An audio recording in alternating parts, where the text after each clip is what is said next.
Former Vice President Mike Pence has officially launched his 2024 presidential campaign. We're going to look at two events that he did yesterday, the announcement speech, as well as a CNN town hall.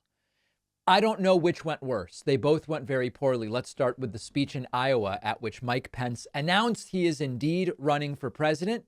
He is now trying to frame himself as the patriot when it comes to the January 6th Trump riots. Will the Republican electorate go for this?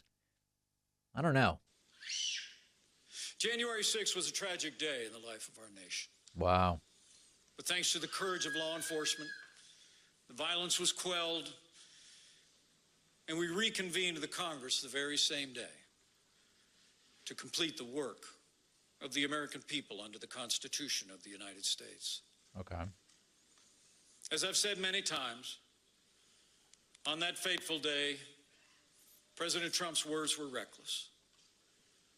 They endangered my family and everyone at the Capitol. But the American people deserve to know that on that day, President Trump also demanded that I choose between him and the Constitution. And he chose the Constitution. Now voters will be faced with the same choice.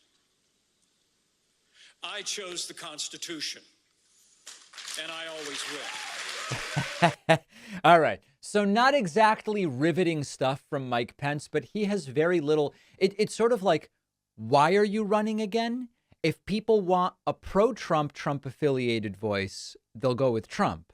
And if they want something else, they'll go with someone who wasn't Trump's VP. The idea that anyone is going to go for Pence is completely and totally laughable. We'll get to the polling in a moment. Here is Mike Pence comparing President Biden and Donald Trump, which was an interesting moment for sure. Most Americans treat each other with kindness and respect, even when we disagree.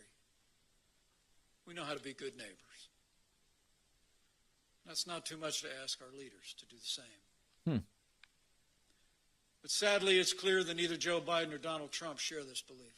I don't think that's true even remotely. In fact, if there's a stronger criticism of Biden, is he's treating too respectfully a Republican opposition that operates exclusively in bad faith, and he shouldn't even bother with them. That's the real criticism of Biden. And neither of them intend to even try to bring our country together. But I believe it's not just about civility. To craft real solutions to the... All right, you get it. Anyway, saying neither Biden nor Trump have the respect that Pence would bring to the race, although it's hard to really believe that. Mike Pence, like other Republicans have tried, including Trump, taking credit for the end of Roe v. Wade, which I don't know if is a great strategy, given that Roe v. Wade was quite popular with the American people. And maybe most important of all, it was our administration that appointed 3 of the justices that sent Roe versus Wade to the ash heap of history where it belongs. Right.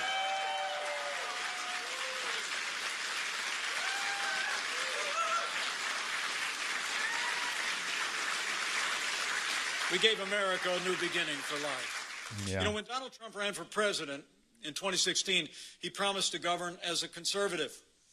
And together we did just that.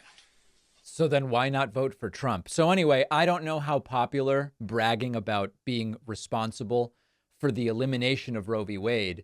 I don't know how good of a strategy that is. It's not clear how popular that even is among Republican primary voters, never mind Republican voters overall. But this is the approach Pence is taking, and understand that he has very little else to go on or to run on. He was later interviewed on Fox News after his big announcement speech, and just almost 2 minutes of complete and total nonsense. It's hard to imagine how this would inspire even a single Republican voter. Today, it's Sandra here. Most people want to know if they're considering voting for you in the primary, if they think that you can win. And you've jumped into a field with your former boss, Donald Trump. And they are likely wondering how you plan to run against Donald Trump. Not well.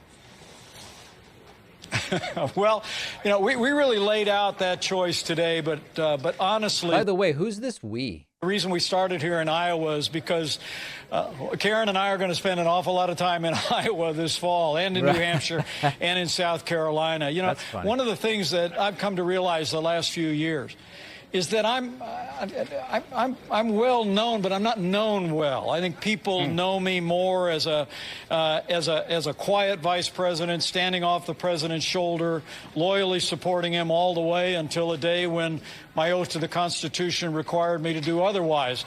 But now we have an opportunity with all the great people in this state to travel to the cities and the farms and the byways and the highways and let people really get to know the Pences, not just my years So the question was, how are you going to defeat Trump? I'm not hearing an answer. as vice president, but when I led the state of Indiana through tax cuts, expanded educational choice, stood for the right to life. And of course, as you all know me from years ago, when I was a leader of House conservatives, I bucked the big spenders in my own party. Imagine thinking that lines like "I bucked the big spenders" are going to get you ahead of Donald Trump in a completely delusional Republican primary. So a quick look at the polls where they stand right now. Mike Pence currently polling 3.8%. And you've got to give him credit. He's already ahead of Vivek Ramaswamy. He's more than doubling the polling support of Tim Scott. He's well ahead of Chris Christie, polling 1% at last check. But I do not see any path towards the nomination for Pence. After the break, we'll look at Pence's CNN town hall. If you thought his speech lacked energy, just wait until you see this delusional CNN town hall after this short break.